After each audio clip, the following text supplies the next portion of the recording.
Assalamualaikum warahmatullahi wabarakatuh. Bismillahirrahmanirrahim. Assalatu wassalamu ala asrafil anbiya'i wal mursalin Sayyidina Maulana Muhammadin wa ala alihi wa sahbihi ajma'in amma ba'du. Di sini kami dari anggota kelompok 3 kami akan mempresentasikan tentang bab hukum benda. Saya di sini sebagai moderator akan memperkenalkan anggota kelompok kami.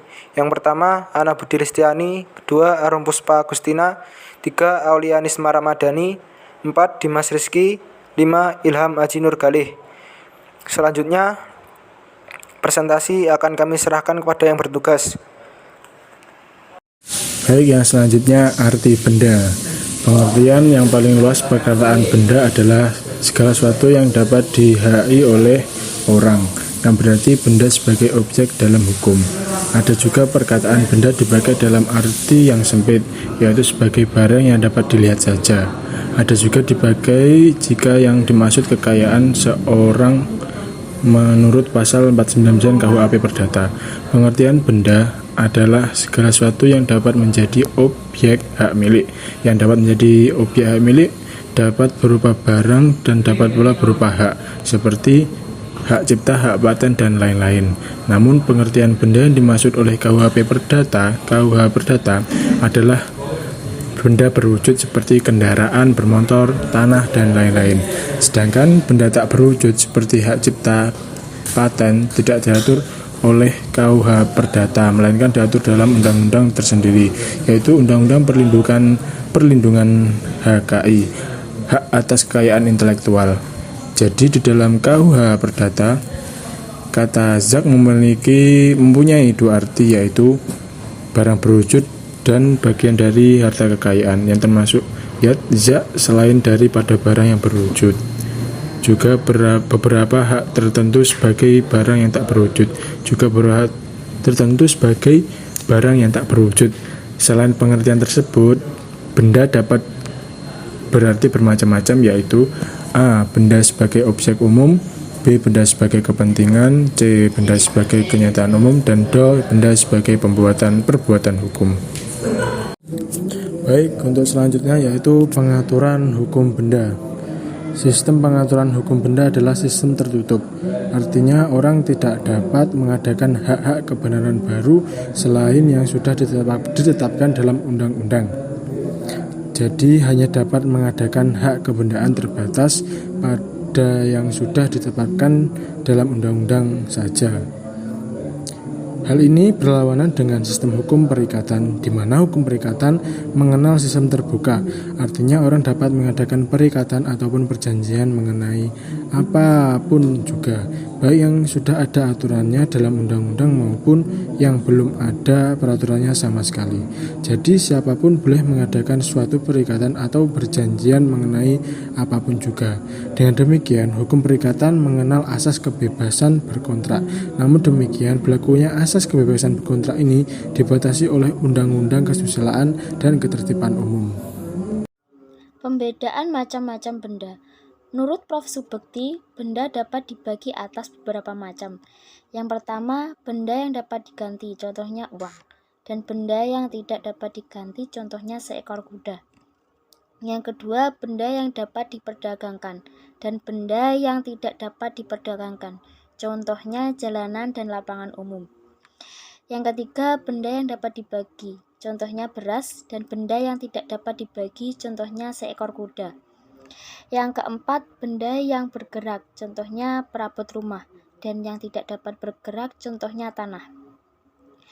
Menurut Prof. Sudewi, benda dapat dibedakan atas 1. Barang yang berwujud dan barang yang tidak berwujud.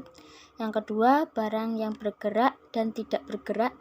Yang ketiga, barang yang dapat dipakai habis dan barang yang tidak dapat dipakai habis. Yang keempat, barang yang sudah ada dan barang yang masih akan ada, misalnya panen yang akan datang. Dari pembagian macam-macam benda yang telah disebutkan di atas, yang paling penting adalah pembagian benda bergerak dan benda tak bergerak. Sebab pembagian ini mempunyai akibat yang sangat penting dalam hukum. Menurut pasal 540 KUH Perdata, tiap-tiap kebendaan adalah benda bergerak atau benda tak bergerak. Yang pertama, benda bergerak. Benda bergerak adalah benda-benda yang karena sifatnya atau karena penetapan undang-undang dinyatakan sebagai benda bergerak. Misalnya, kendaraan, surat-surat berharga, dan sebagainya. Dengan demikian, kebendaan bergerak ini sifatnya adalah kebendaan yang dapat dipindah atau dipindahkan. Menurut pasal 505 KUH Perdata, benda bergerak ini dapat dibagi atas benda yang dapat dihabiskan dan benda yang tidak dapat dihabiskan. Yang kedua, benda tidak bergerak adalah benda-benda yang karena sifatnya, tujuan pemakaiannya, atau karena penetapan undang-undang dinyatakan sebagai benda tak bergerak, misalnya tanah, bangunan, dan sebagainya. Hak kebendaan. Hak kebendaan ialah suatu hak yang memberikan kekuasaan langsung atas suatu hak yang dapat dipertahankan setiap orang. Kemudian dapat disimpulkan bahwa hak kebendaan ialah hak mutlak yang memberikan kekuasaan langsung atas suatu benda yang dapat dipertahankan setiap orang dan mempunyai sifat melekat. Ciri-ciri hak kebendaan: 1. Merupakan hak mutlak. 2. Merupakan hak yang mengikuti. 3. Mempunyai sistem. 4. Mempunyai hak yang lebih didahulukan daripada hak lainnya. 5. Mempunyai macam-macam akti. 6. Mempunyai cara pemindahan yang berlainan. 7. Kemungkinan untuk memindahkan hak kebendaan itu dapat secara sepenuhnya dilakukan. Macam-macam hak kebendaan: 1. Hak milik. 2. Bezit. 3. Hak memungut hasil. 4. Hak pakai dan mendiami. Hak kebendaan yang bersifat memberi jaminan adalah: 1. Gadai. 2. Fidusia. 3. Hipotek. 4. Hak tanggungan. 5. Sistem resi gudang. Selanjutnya, nomor 5, asas-asas hak kebendaan.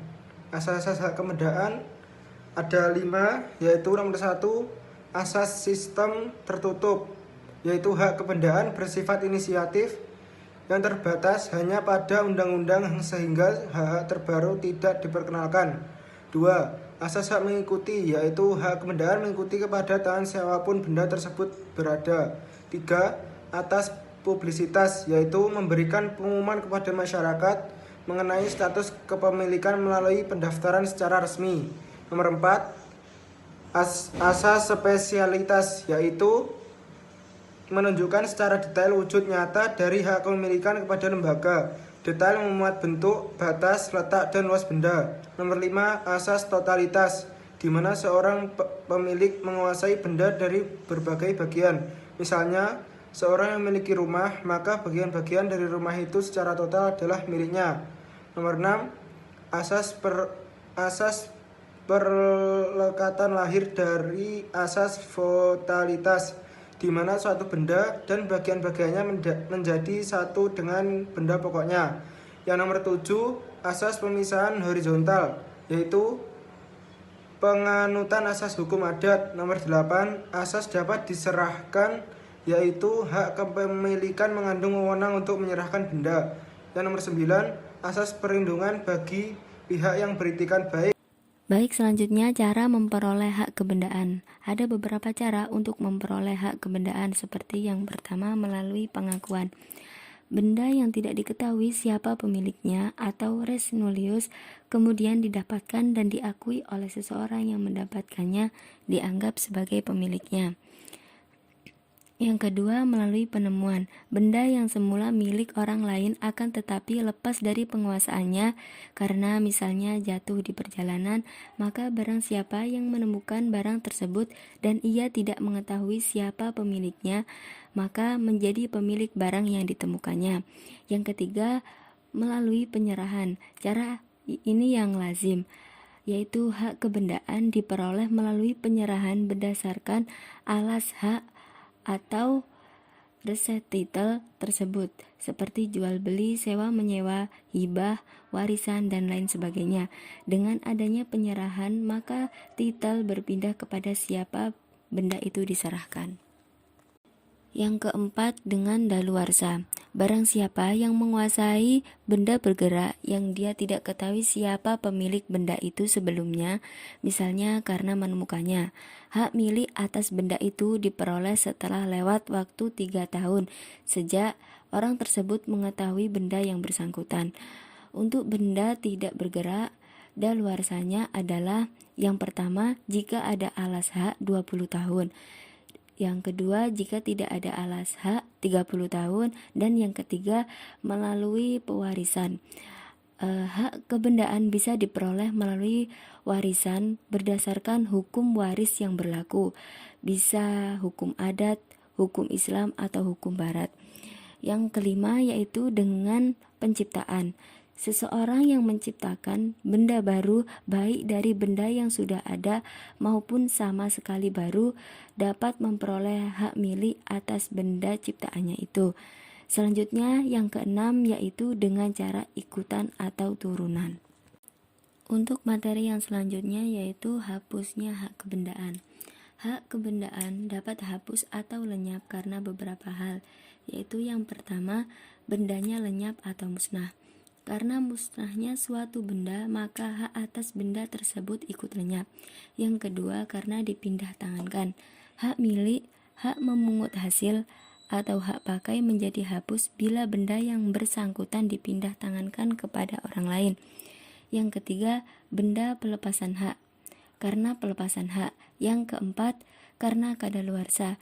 Kadaluarsa untuk barang tidak bergerak pada umumnya 30 tahun, atau karena ada alas hak, sedangkan untuk benda bergerak adalah 3 tahun. Yang kelima, karena pencabutan hak.